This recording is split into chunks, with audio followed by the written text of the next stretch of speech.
Olá pessoal, na nossa videoaula de correção de hoje, a gente vai discutir os exercícios sobre comunidades e populações.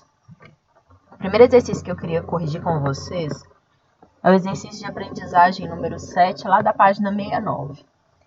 Ele diz o seguinte: aos efeitos que um indivíduo de uma espécie pode exercer sobre um indivíduo de sua própria ou outra espécie, vivendo em uma mesma comunidade, damos o nome de relações ecológicas.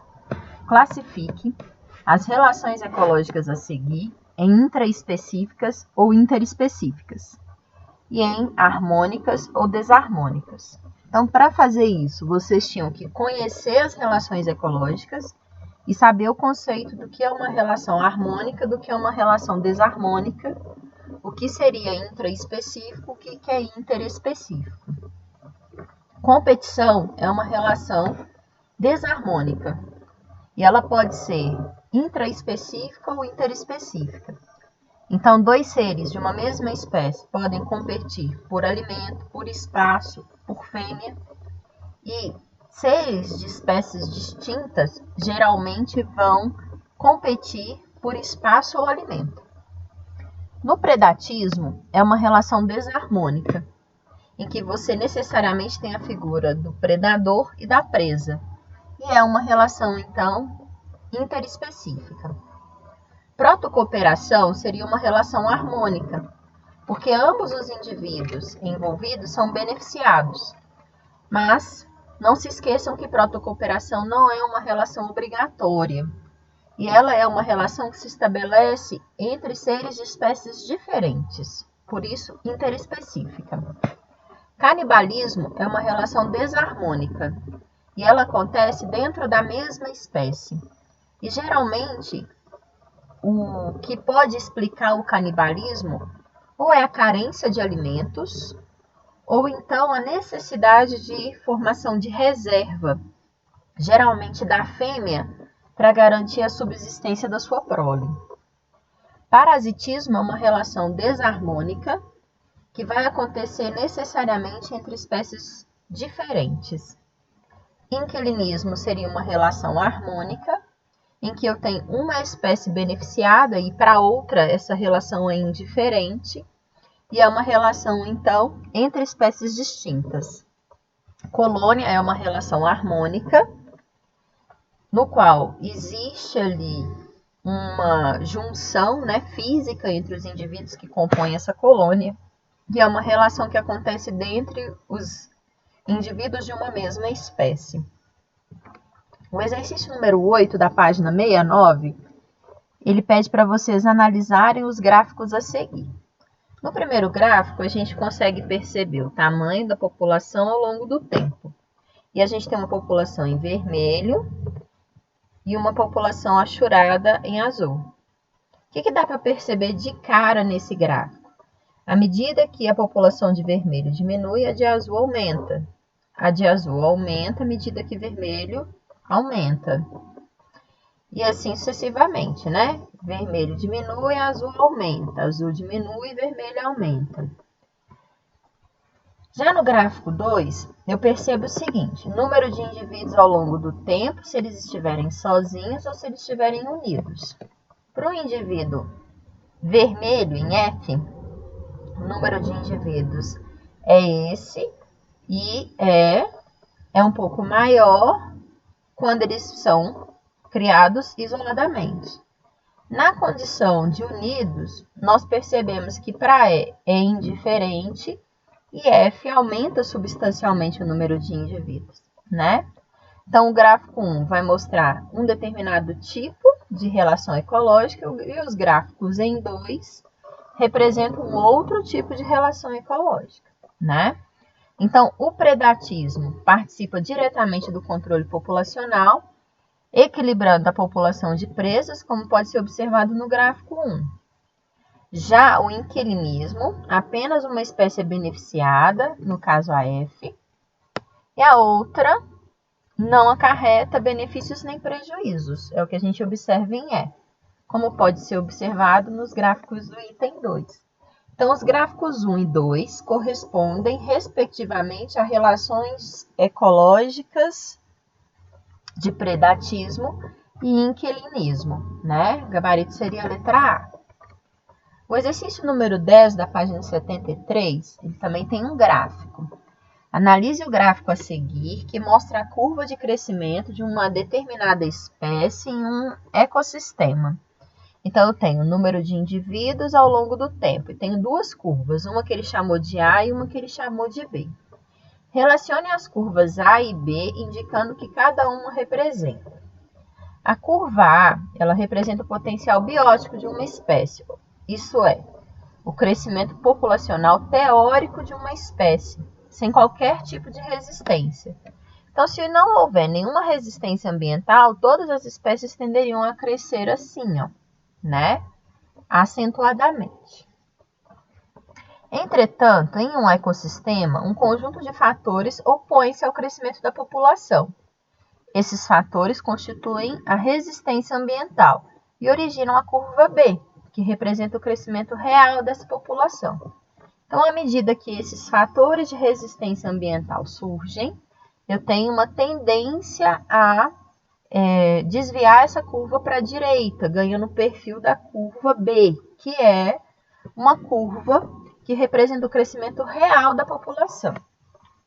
Sugira uma situação hipotética que aumente a distância entre as curvas A e B. Então, eu quero um fator que vai incidir drasticamente sobre essa curva de crescimento da espécie exemplificada, lançando essa curva mais para a direita, né? Então, a resistência ambiental ela pode ter diversas origens e mudanças climáticas podem ocasionar falta de chuvas em um determinado ano, o que acarretaria uma redução da disponibilidade de alimentos e, consequentemente, aumentaria a resistência ambiental. Esse fator aumentaria a distância entre o o potencial biótico e o crescimento real, né? Então, uma escassez de água, ela pode levar, né, à carência de alimento e, com isso, uma curva real mais deslocada para a direita, aumentando, assim, a distância entre A e B. Esse exercício é o exercício número 1, proposto lá na página 74. Aí ele tem uma charge. O cuco é uma ave grande que bota seu ovo no ninho de aves pequenas. As aves pequenas se confundem e cuidam do filhote do cuco. Sabe, eu sou contra bater em criança. Piu, né? A relação do cuco com a ave que vai cuidá-lo né? Então, olha só. Eu quero saber a relação desse filhote bem maior com a ave que vai assumir o cuidado com ele, tá?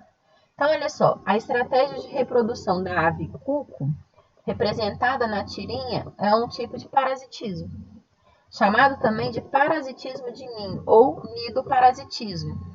O comportamento consiste na postura de ovos em ninho de outras aves para que elas choquem e alimentem os filhotes de cuco. O filhote, ao eclodir, empurra os outros ovos e filhotes para fora do ninho e passa a concentrar em si o cuidado parental, que é a atenção dessa ave aqui, para garantir a nutrição dele. Esse comportamento ele está presente em diversas famílias de aves pelo mundo, ocorrendo em aproximadamente 1% das espécies de aves catalogadas, né? Então, as relações estão sendo citadas aqui, é o mutualismo, o parasitismo, o amensalismo, o comensalismo e protocooperação. Essa relação especificamente é uma relação de parasitismo, ok?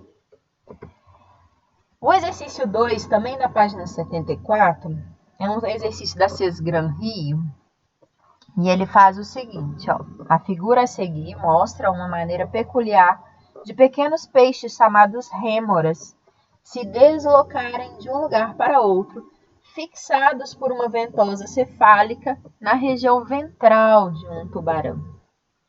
Em ecologia, essa associação é denominada, né? Então, a gente falou isso na nossa live sobre relações ecológicas. Na relação em questão, a rêmora é beneficiada, uma vez que ela é transportada pelo tubarão de um lugar para o outro. enquanto para o tubarão a relação é diferente, né? Trata-se, portanto, de uma relação de comensalismo de transporte, também conhecida como foresia, tá? Então, o gabarito seria a letra C. Esse exercício 6 é um exercício da Universidade Federal do Rio Grande do Sul. Também está lá na página 74, ele fala o seguinte: o lobo-guará, uma espécie ameaçada de extinção, ocorre nas baixadas próximas às matas arbustivas do Rio Grande do Sul. Esse cão selvagem vive à beira de charcos, caçando pequenos roedores, aves e alguns invertebrados. Frequentemente abriga vermes em seus rins, que podem chegar a destruir tais órgãos, ocasionando a morte do animal. O trecho anterior trata de dois tipos de relações entre o lobo-guará e outros membros da comunidade. Essas relações são e podem ser classificadas respectivamente como, né? Então, a relação entre o lobo-guará e os pequenos roedores, aves e alguns invertebrados é interespecífica, né? Que envolve a participação de diferentes espécies, e desarmônica, do tipo que predatismo. Então, o lobo preda os pequenos roedores, preda as aves e também os invertebrados. Já a relação entre o lobo-guará e os vermes que se abrigam nos seus rins é interespecífica, também desarmônica, mas a relação é de parasitismo. Então, o gabarito ideal para essa questão seria a letra E. O exercício proposto número 7 da página 75 é um exercício da Universidade Federal de Ouro Preto e ele diz o seguinte: os seres vivos, ao longo da evolução, desenvolveram determinados tipos de relações classificadas de acordo com características específicas. Considerando as relações estabelecidas entre indivíduos da mesma espécie e ou de espécies diferentes, responda: A. As relações intraespecíficas são sempre harmônicas? Justifique. Não, né? Existem relações intraespecíficas que são desarmônicas, como é o caso da competição intraespecífica e também do canibalismo, tá?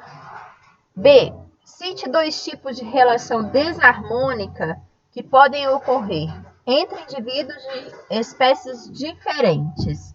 Então, relação interespecífica desarmônica, a gente pode citar o predatismo, o parasitismo, a competição interespecífica, o esclavagismo e também o amensalismo. Comensalismo e mutualismo são relações intraespecíficas ou interespecíficas, né? Tanto o comensalismo quanto o mutualismo, eles vão acontecer entre indivíduos de espécies diferentes. Então, são relações interespecíficas. D. Cite uma característica comum ao comensalismo e ao mutualismo, né? Em ambas as relações citadas, nenhum dos dois organismos envolvidos é prejudicado. Então, essa é uma característica comum. Cite uma característica que diferencia o comensalismo de mutualismo. No comensalismo, gente, apenas um dos organismos envolvidos é beneficiado, sendo o outro indiferente, né? Então, por exemplo, o comensalismo que a gente tem entre a rêmora e o tubarão do exercício anterior. Agora, no mutualismo, ambos os envolvidos são beneficiados. Aí o exemplo que eu dou mais uma vez é a figura do líquen, né? Associação mutualística entre algas e fungos. O exercício proposto número 8 também está lá na página 75. É um exercício da Faculdade de Ciências Médicas de Minas Gerais, um exercício novo, de 2019. Estima-se que até 100 milhões de diferentes espécies vivas dividam esse mundo com você, ainda que menos de 2 milhões sejam conhecidas. A biodiversidade abrange toda a variedade de espécies de flora, fauna e micro-organismos. As funções ecológicas desempenhadas por esses organismos nos ecossistemas e as comunidades, habitats e ecossistemas formados por eles. Para a manutenção da biodiversidade, as interações entre os seres vivos apresentam uma grande importância. É correto afirmar que uma das interações que melhor contribui para a manutenção da biodiversidade Então, a gente tem epifitismo, inquilinismo, predatismo e comensalismo, tá? Entre as alternativas.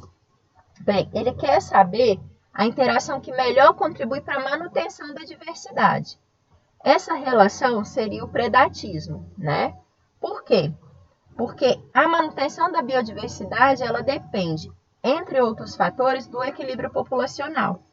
E o predatismo é a relação ecológica que está diretamente relacionada ao controle da população de presas e de predadores, né? Então, ela tem um poder representativo aí na manutenção da biodiversidade. Por isso, seria a letra C. O exercício de número 9, ele também está lá na página 75. É um exercício da Universidade Federal de Viçosa, aqui de Minas. Em janeiro, nascem as tartarugas, que imediatamente se dirigem para a água. Nessa ocasião, muitos são os inimigos que elas enfrentam. O homem lhes dá caça impiedosa e também são presas fáceis para as aves de rapina e mamíferos em geral. Ao chegarem à água, os sobreviventes continuam lutando pela vida. Poderão ser apanhados por piranhas e jacarés. As sanguessugas obtêm alimento das tartarugas, sem contudo matá-las. No interior desses répteis vivem vários vermes, que aí obtêm alimento sem matá-los.